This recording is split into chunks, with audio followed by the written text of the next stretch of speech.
Bem, pessoal, seja muito bem-vinda, muito bem-vindo. Estou retomando a série na qual eu faço a leitura das minhas newsletters e faço os comentários de quais foram as conexões, inspirações, pontos que me fizeram refletir e escrever sobre essa temática em específico. Então, essa newsletter ela foi enviada referente ao mês de janeiro de 2025. Espero que gostem. Em um mundo viciado em dopamina, o distanciamento é um superpoder. Por André Conerro, janeiro de 2025. Acredite, esse é um texto sobre liderança, estratégia e empreendedorismo. Fique comigo. O espírito do tempo. Postar fotos irrelevantes da rotina, compartilhar notícias sem verificar a veracidade, cancelar alguém por uma opinião isolada, correr atrás da próxima tendência, seja tecnológica, profissional ou do destino de viagem do momento. Este é o Zeitgeist, o espírito do nosso tempo, uma busca incessante por pertencimento e validação. Veja, nós, seres humanos, tendemos a nos enxergar como algo separado daquilo que nos criou, da fonte não apenas da nossa vida, mas também do nosso entendimento sobre nós mesmos, a natureza. E não me entenda mal, não é pessoal, mas os mecanismos que regem o seu comportamento e o meu são, em sua vasta maioria, tão antigos que não nos fazem mais sofisticados do que um simples micro-organismo unicelular. Veja, assim como uma bactéria busca se aproximar do que é positivo, uma fonte de alimento, e se afastar do que é negativo, uma pressão do meio, nós também nos movemos em direção ao reconhecimento e ao conforto, enquanto fugimos da impopularidade e do potencial ostracismo da nossa tribo. Esse mecanismo é dado. Trata-se do nosso sistema dopaminérgico, que nos faz acelerar quando percebemos uma recompensa à vista. E contra isso, não há escapatória. Mas isso significa que não temos livre-arbítrio? Que não temos agência sobre nossas escolhas? Não. Nossa verdadeira liberdade não está em suprimir esse impulso, mas sim em reconhecer e escolher o que rotulamos como positivo e o que interpretamos como negativo. Nossa autonomia reside em direcionar nossa atenção para aquilo que realmente importa. Mas veja, estamos falhando enormemente nesta tarefa. E o espírito do nosso tempo não colabora. Ele reforça comportamentos que priorizam o curto prazo em detrimento do longo. E faz isso de maneira sistemática, através das redes sociais e seus algoritmos viciantes, desenhados para sequestrar a nossa atenção. Entenda que sucesso para essas plataformas não é medido pela qualidade das informações que disseminam, mas sim por métricas como tempo de tela, stickiness, número de acessos, e acredite, elas farão de tudo para maximizar o seu vício. O resultado dessa intersecção entre nossa fisiologia e o nosso Zeitgeist, uma humanidade cada vez mais dependente de feeds e notificações para formar a sua visão de mundo, e cada vez menos capaz de discernir o que é verdadeiro do que é manipulado. No Brasil, esse fenômeno se agrava ainda mais. Outro dia li um meme genial.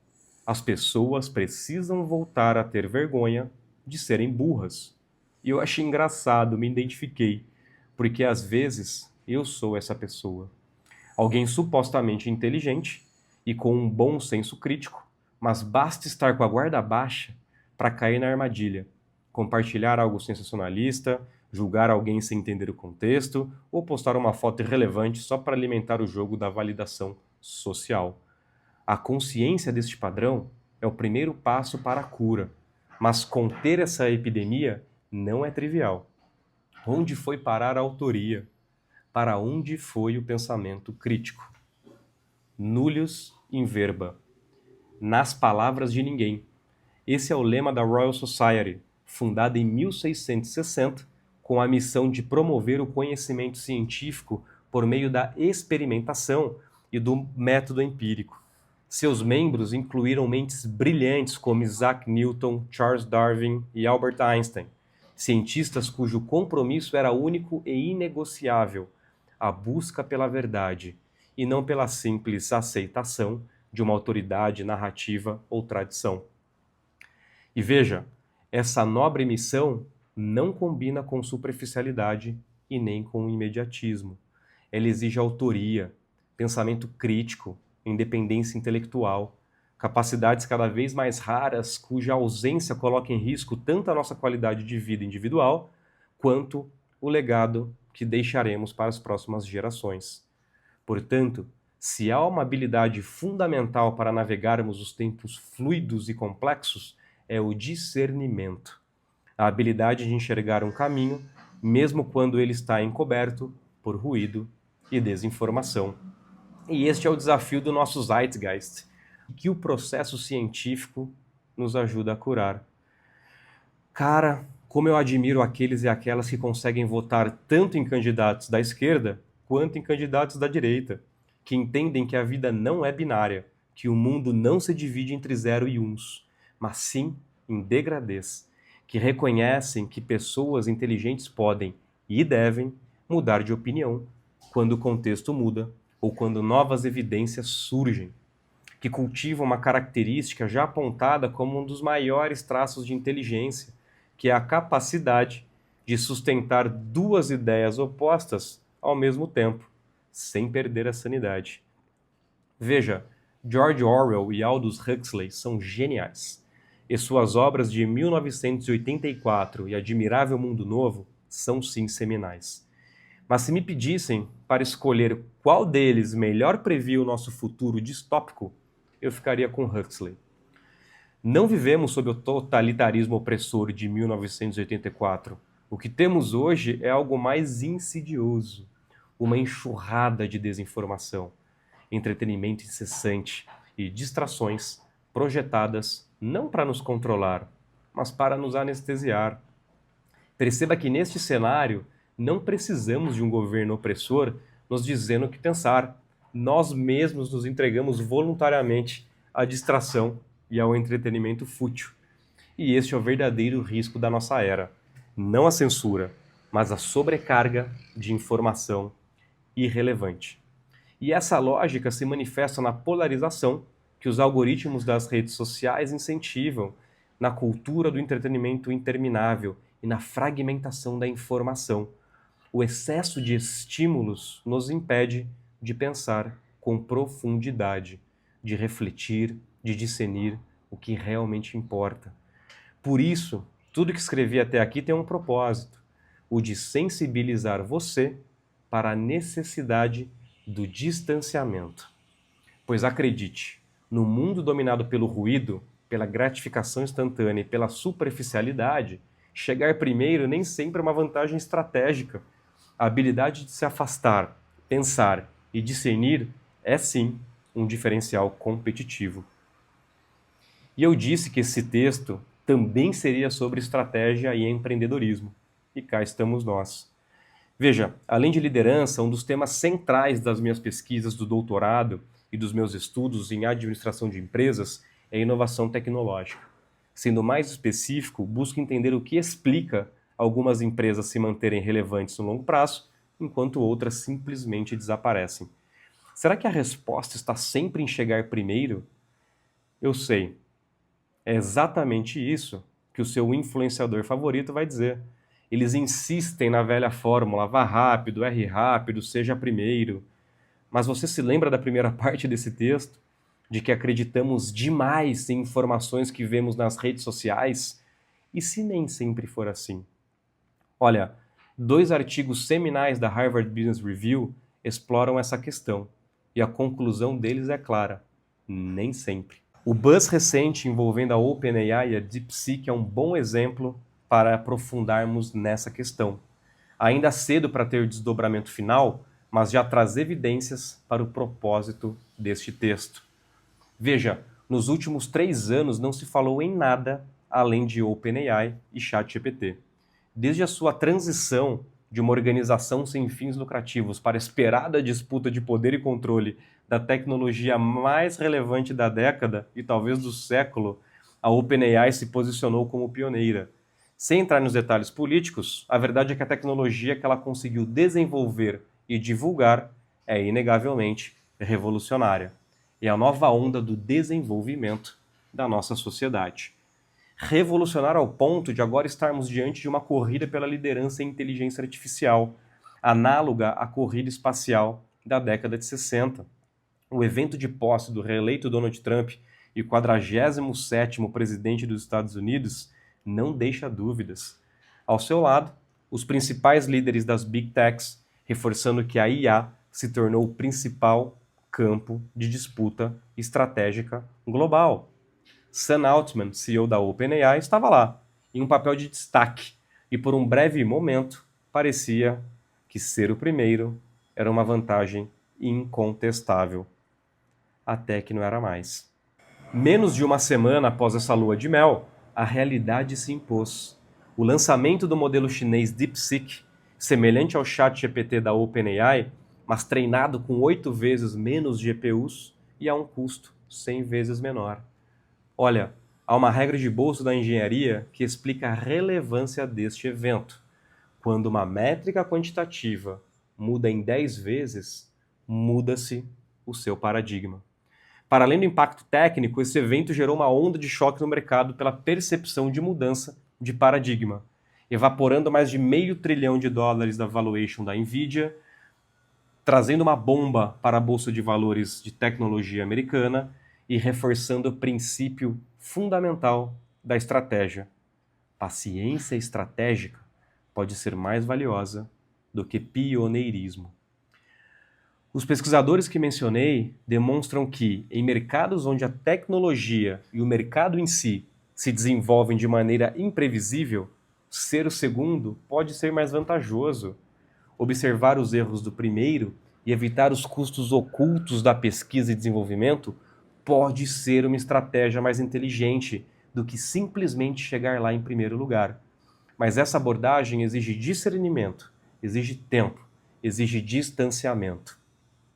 A obsessão pela criação de valor a qualquer custo nos cega para 2 dimensões igualmente importantes e fundamentais da estratégia: a sua captura e a sua entrega. O mundo em que vivemos glorifica a velocidade, mas nem sempre o primeiro a chegar lá é o que vence. Então, como se distanciar? Como criar essa musculatura? Vem comigo. A autoria e a cura no analógico.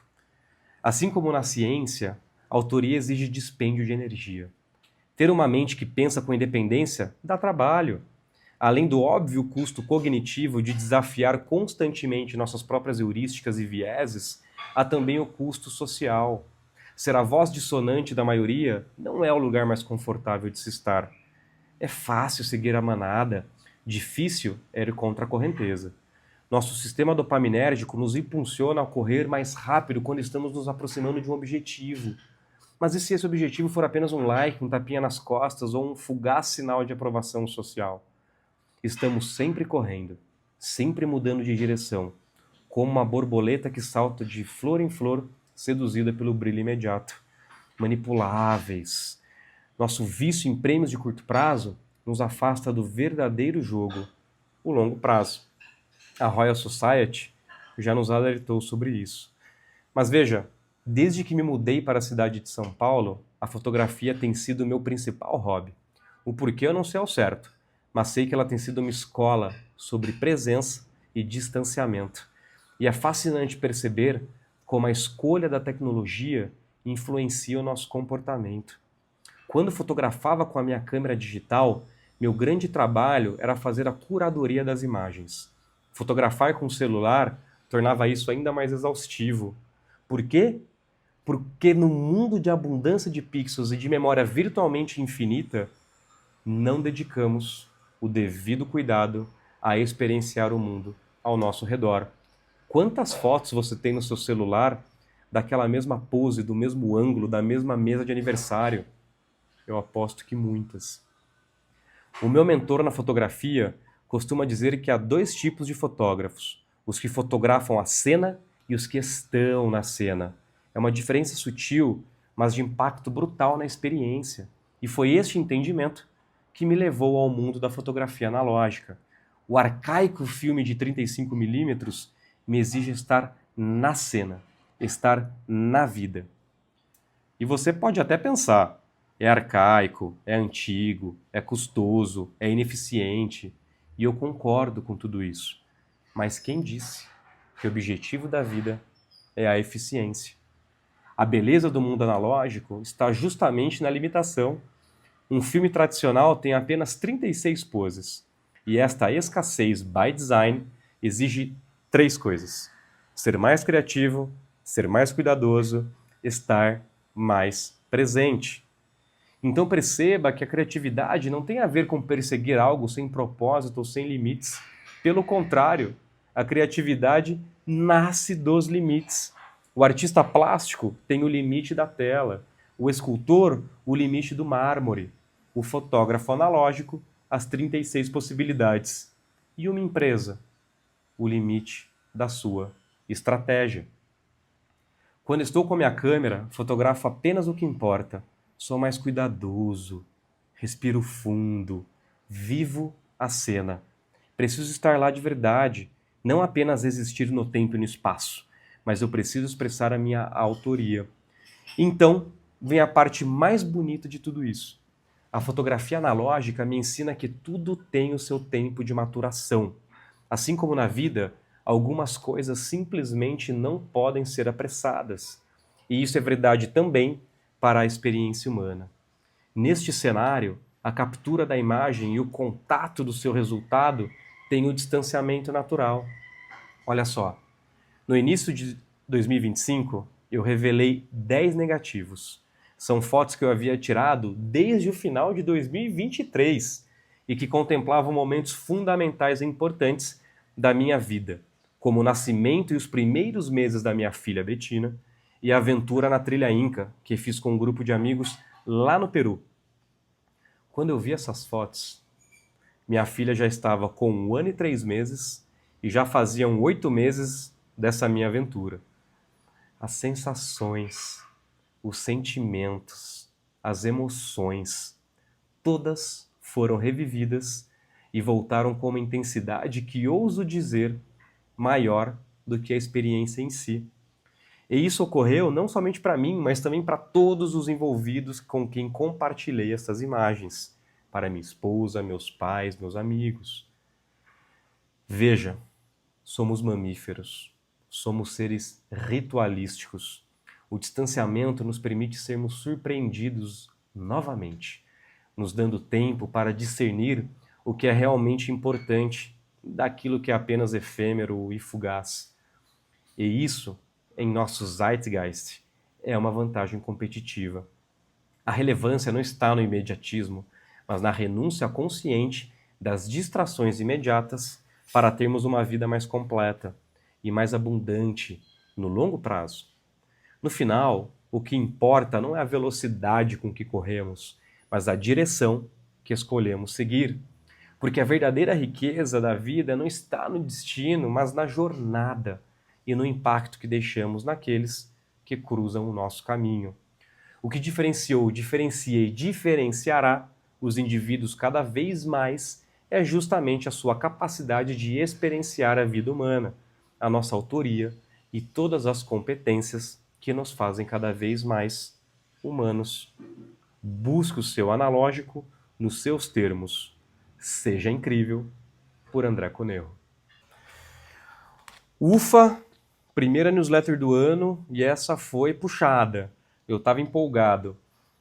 Mas apesar da empolgação, essa newsletter eu acabei escrevendo ela em 2 dias e muito de algumas observações, alguns desconfortos, algumas reflexões que eu tenho feito, ainda mais agora que eu tenho uma preocupação adicional com o futuro da nossa sociedade, que é o simples fato de eu ter virado pai e da Betina, e na verdade a segunda tá vindo aí no caminho. Oi, meu amor, vem cá com o papai.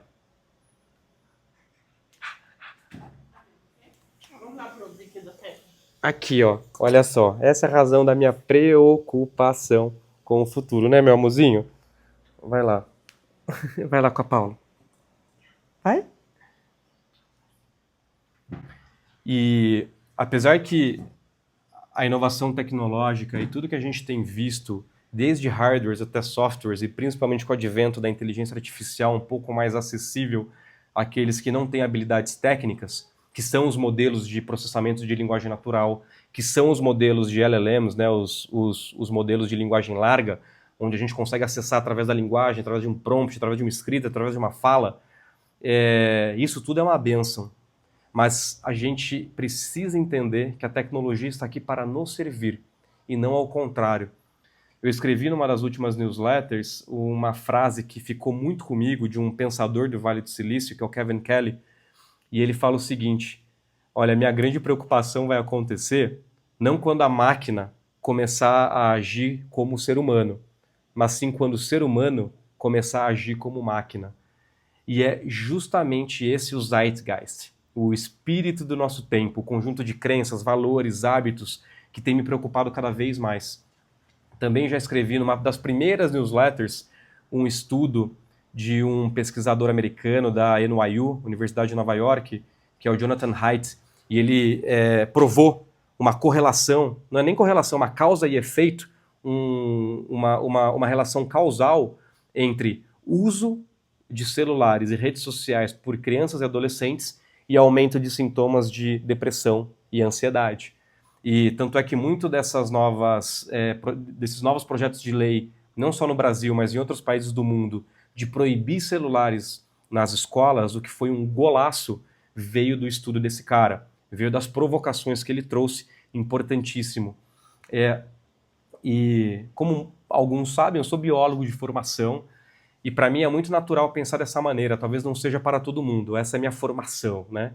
Apesar de depois eu ter empreendido, ter virado executivo de empresa, e hoje estudo empresas, e eu trabalho como conselheiro e consultor de companhias para melhorar a sua liderança, para melhorar seus processos, para que essas empresas continuem ascendendo, a minha formação é como biólogo. Então, algo que para nós biólogos é muito claro, é que não importa essa mudança de contexto que está acontecendo, o arcabouço fisiológico, a nossa cognição, a nossa fisiologia, o sistema dopaminérgico que eu tanto comento aqui nesse texto, ele é e continuará sendo essencialmente o mesmo. Isso quer dizer que o ser humano nunca irá evoluir para uma nova espécie? Não, não quer dizer. Mas como isso é determinado por eras, e ouso dizer por éons, uma quantia de tempo que nem eu nem você estaremos aqui, tanto importa, porque o nosso desafio é esse, nesses aproximadamente 100 anos de vida que a gente tem, né? Desde quando a gente nasce até quando a gente se vai desse plano. Mas veio daí os meus motivadores, então, para fazer essa primeira newsletter de 2025, né?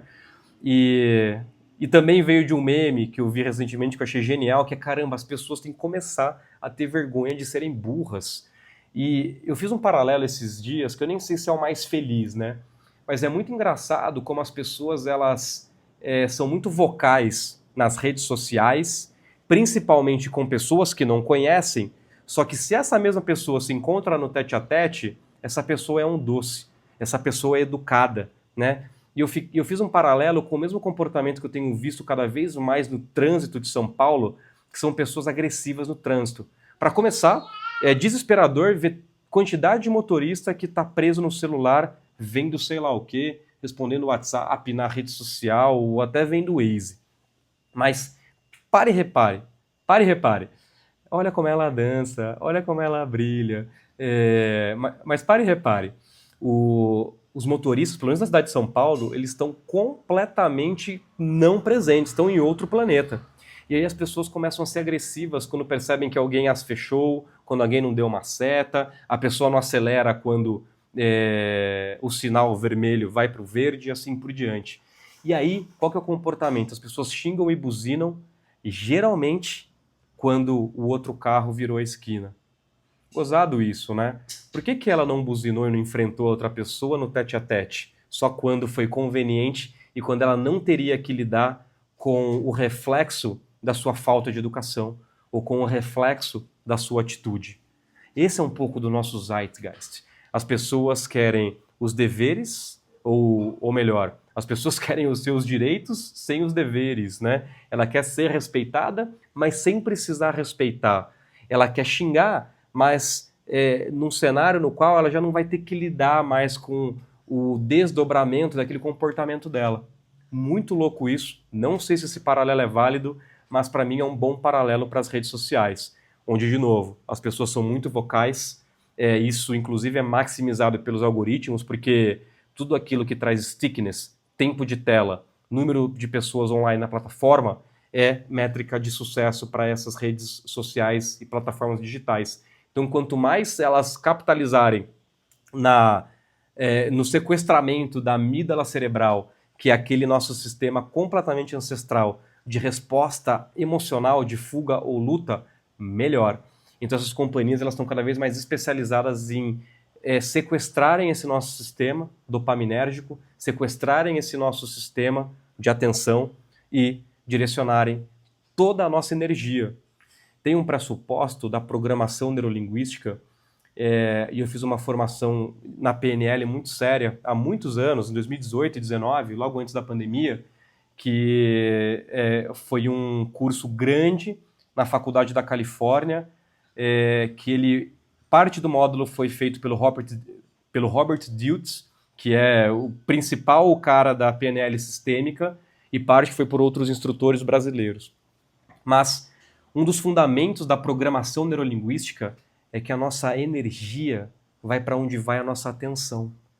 Então, caramba, se a nossa atenção está indo para conflito, qual que é a qualidade de vida que a gente vai ter? A realidade, gente, ela é um fenômeno pessoal e intransferível. Por isso que eu trago na newsletter que não é que não existe livre-arbítrio, mas ir contra a nossa genética, ir contra os mecanismos fisiológicos que nos fazem seres humanos é burrice. Essas são as regras da casa. Agora, a gente conseguir ter o livre-arbítrio, a competência, a liberdade de rotular e focar no que é importante para a gente, isso sim é sabedoria. Só que a gente só atinge essa sabedoria quando a gente consegue ter distanciamento desse ruído informacional que tem acontecido. E aí que eu até faço um paralelo com dois grandes autores, o George Orwell e o Aldous Huxley, no qual ambos trazem um futuro distópico, plausíveis e até realistas de uma certa maneira, mas na minha interpretação o Huxley ele previu melhor esse futuro distópico, né? Porque o George Orwell apostou no governo totalitário, que alguns acreditam, e o Huxley ele apostou na infotoxicação, que a quantidade de desinformação ia ser tremenda, que as pessoas não iam mais conseguir discernir o que é verdade do que não é verdade. E iam ter guerras de narrativas, iam cair nas guerras de narrativas, que é exatamente o que acontece em todos os espectros políticos, tá? Seja de direita, seja de esquerda, tá todo mundo no mesmo jogo. Então, a nossa habilidade é levantar a guarda, e a gente só consegue levantar a guarda e ter discernimento quando a gente tem distanciamento. E aí eu trago um pouco sobre processo científico. Eu que sou um doutorando, fiz mestrado, e apesar de ser biólogo, eu estudo empresas, né? Tanto liderança, quanto estratégia, quanto processos de inovação tecnológica. E eu trouxe a frase da Royal Society, que foi fundada em 1660, que tinha como objetivo justamente essa busca pela verdade, né? Grandes cientistas passaram pela Royal Society, para falar nomes mais conhecidos da história, Isaac Newton, Charles Darwin, Albert Einstein, e o lema da Royal Society é do latim nullius in verba, que significa nas palavras de ninguém, o que significa que você não deve assumir, receber aquilo que vem para você como dado. Você tem que toda hora desafiar com o seu próprio cérebro. E isso dá um trabalho gigantesco, hercúleo, só que André, entendo que essa capacidade de alocar energia e ter discernimento é sim a grande característica que vai discernir aqueles que são controlados daqueles que não são controlados, daqueles que têm uma vida boa de ser vivida, daqueles que são só massa de manobra, daqueles que são autores e líderes, daqueles que são liderados e completamente comoditizados. E aí eu trago o último exemplo ali que veio do mercado, que, de novo, está longe de ter um desdobramento, mas como está muito recente, as pessoas vão se relacionar com o que está acontecendo, que é o caso da OpenAI e o ChatGPT, e o tal do modelo chinês DeepSeek, que, história longa curta, a OpenAI pioneira, tomou um mercado gigantesco, uma proporção gigantesca, o Sam Altman, que é o CEO da empresa, estava lá na posse do Trump, é um dos principais players, né? É uma das principais peças do grande programa anunciado pelo Trump, do governo americano, o Stargate, que vai ser um projeto gigantesco que vai envolver $1 trilhão de investimento em infraestrutura para inteligência artificial e também para cientistas modelarem novos modelos.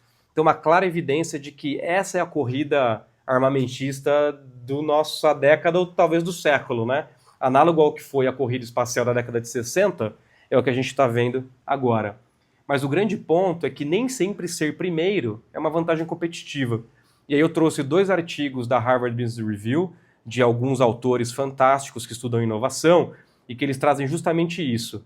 O que vocês vão ouvir do influenciador da moda, da turma que empreendedores de palco, alguns até que tiveram sucesso financeiro, mas que estão replicando como um papagaio de pirata, coisas como se fossem verdades absolutas, sem ter aprofundamento nas coisas, é que você tem que ir rápido, chegar primeiro, vá rápido e erre rápido e pivote, tal. E não me entenda mal, isso aqui é uma estratégia em alguns contextos. Isso não é um martelo onde você vai usar em toda e qualquer situação estratégica. Isso aqui tem que ter ajustes. E aí o que esses autores trazem, lá do início dos anos 2000, tá? É que, a depender do contexto, chegar em segundo é melhor do que chegar em primeiro. Porque você observa os erros do first mover, que a gente chama, você evita custos ocultos que é impossível prever num cenário onde tanto a tecnologia quanto o mercado estão evoluindo de maneira rápida e tempestiva. Então, a OpenAI estava nesse cenário do pioneirismo e avançando a agenda, quando de repente vem a bomba do DeepSeek. História longa curta, um modelo de processamento de linguagem natural do Partido Comunista Chinês, né? Só que eles comprovaram através de um paper acadêmico que eles usam 8 vezes menos unidades de GPU, que é o chip básico de processamento dessas quantia hercúlea de dados. O principal fornecedor do mundo hoje, NVIDIA, não é à toa que se tornou a principal empresa em termos de valorização de mercado do planeta. Só que quando eles anunciam que um modelo usa 8 vezes menos unidades de processamento gráfica de dados, eles conseguiram treinar o primeiro modelo por 100 vezes menos do que a própria OpenAI, isso aqui mudou um paradigma. Tem uma regra da engenharia que quando uma métrica muda 10 vezes, mudou-se o paradigma daquilo. É uma mudança qualitativa, é outro jogo. Então o que o DeepSeek trouxe é que o jogo da IA, que a gente estava achando que era ele na verdade é outro, mudou o paradigma. E nisso as ações da NVIDIA perderam $1 trilhão em um dia, maior desvalorização ou perda de mercado absoluta da história do planeta. A Nasdaq, a bolsa de tecnologia americana, também sofreu. E muito que eu quero trazer aqui é, de novo, longe de rotular vencedores e perdedores, não é essa a minha intenção, porque isso aqui vai se desenrolar e desenrolar muito, e se tem algo que os Estados Unidos é bom, é em correr atrás do prejuízo, às vezes ser o segundo é vantagem competitiva. Então, é essa a minha mensagem. Só que para ser o segundo, a gente tem que se distanciar. Por quê? Grande parte do que a gente é incentivado pelos influenciadores da moda e pelas escolas de negócio que não tem profundidade é que quem corre mais rápido ganha. E nem sempre é isso. E para você saber quando é estratégico correr mais rápido ou quando é estratégico não correr tão rápido, você tem que ter discernimento. Para ter discernimento, você tem que dedicar tempo. Para dedicar tempo, você tem que ter distanciamento. E aí eu trago uma história pessoal minha, de um hobby meu, que é a fotografia analógica, em que a escolha da tecnologia da fotografia analógica, né, uma câmera com filme fotográfico, ele influencia todo o processo criativo. Então, diferente de fotografar com um celular ou com uma câmera digital, onde você não tem o limite dos pixels, você está no mundo dos pixels e da memória infinitamente ou virtualmente infinita de um dispositivo eletrônico, você sai tirando foto de tudo e qualquer coisa. Só que no mundo analógico, no meu caso, que eu uso uma câmera com filme de 35mm que tem 36 poses, eu não posso ficar tirando de tudo e qualquer coisa. Primeiro porque tem uma clara barreira física da quantidade de filmes. Depois eu vou ter que trocar o filme e tal. Segunda, que tem o processo de revelar e ampliar as fotografias. E terceiro, que como é um negócio raro, é custoso, porque dedica tanto o meu tempo, que às vezes eu faço minhas próprias revelações, quanto também grana, o que é virtualmente... O custo marginal de tirar uma segunda fotografia num celular, ele é praticamente zero. O custo marginal de tirar uma segunda fotografia no mundo analógico, ele é altíssimo. O que me incentiva, aqui eu trouxe a 3 coisas: ser mais criativo, ser mais cuidadoso e estar mais presente. E aí isso me lembrou uma entrevista da Deborah Colker, que ela foi a coreografista é uma coreógrafa genial do Brasil, e ela foi a coreógrafa da abertura das Olimpíadas no Rio de Janeiro em 2016, certo? 2016? É. E aí tem uma entrevista que ela conta o seguinte, cara, ela tava lá, né, assim, treinando as bailarinas, os bailarinos, a fazer a coreografia, e de repente ela viu uma bailarina com um vaso na cabeça. E ela falou, ô, pessoa, tá louca, né? E a bailarina respondeu, eu tô aqui eu tô experienciando, né, porque é arte. Ela falou, minha querida, a arte não tem nada a ver com falta de limite. A arte tem a ver com limite. O processo criativo tem a ver com limitação. Você não vai sair desse quadrado, você vai ficar neste quadrado e dentro desse quadrado você vai ser e pode ser criativa. Então não tem nada de vaso na cabeça, tirolesa, não, não, não. E isso é muito legal porque às vezes a gente acha que o processo criativo ele é a busca por um objetivo que não existe. Por exemplo, um artista plástico que pinta um quadro, ele tem a limitação do canvas em si. Um escultor, ou ele tem a pedra, o mármore para ele esculpir. Um estrategista numa empresa tem a estratégia da empresa como limite, como guardrails para ser inventivo, criativo e fazer as coisas acontecerem. E aí eu trago que grande parte também desse meu hobby me ensina é o distanciamento, porque quando eu tiro uma foto, eu não consigo ter contato com o resultado daquela minha ação, assim como no mundo digital. No mundo digital eu tiro uma foto, olho, se eu gostei, beleza, se eu não gostei, tiro outra. E aí a gente vai acumulando, acumulando, acumulando, né? E no mundo analógico, você tira uma foto, depois que você tirou as 36 poses daquele filme, você retira o filme, depois você tem que levar no laboratório escuro, você revela aquele negativo, depois você faz a ampliação daquelas fotos que ficaram boas num papel fotográfico. É um processo mais moroso por definição. E aí eu trago que esse ano eu revelei algumas fotos da minha filha, da viagem que eu fiz ali para o Peru e assim por diante. E eu trago isso, assim, que para a gente refletir, e veio muito de um momento no qual eu tenho refletido muito sobre isso, no qual a minha carreira ela tem se desenvolvido para um lado de conselheiro, consultor e cientista, no qual eu consigo dominar um pouco mais a minha agenda do que quando eu era executivo de companhia CLT e eu não conseguia determinar que compromissos que eu poderia pular ou quando eu não queria estar no escritório assim por diante. Hoje eu tenho essa liberdade por algo que eu construí, busquei e por um pouco de juízo e também um pouco de sorte, se eu puder colocar dessa maneira. Mas tudo isso foi para ficar um pouco mais ao lado da minha filha, da minha família. A minha segunda filha está vindo aí e eu percebo que esse último ano eu ressignifiquei por completo o que significa sucesso. E para mim sucesso é ter uma vida profunda na qual todos que entram em contato comigo saem melhores. Eu tenho alguma coisa tanto para aprender com eles e elas, quanto eles e elas comigo.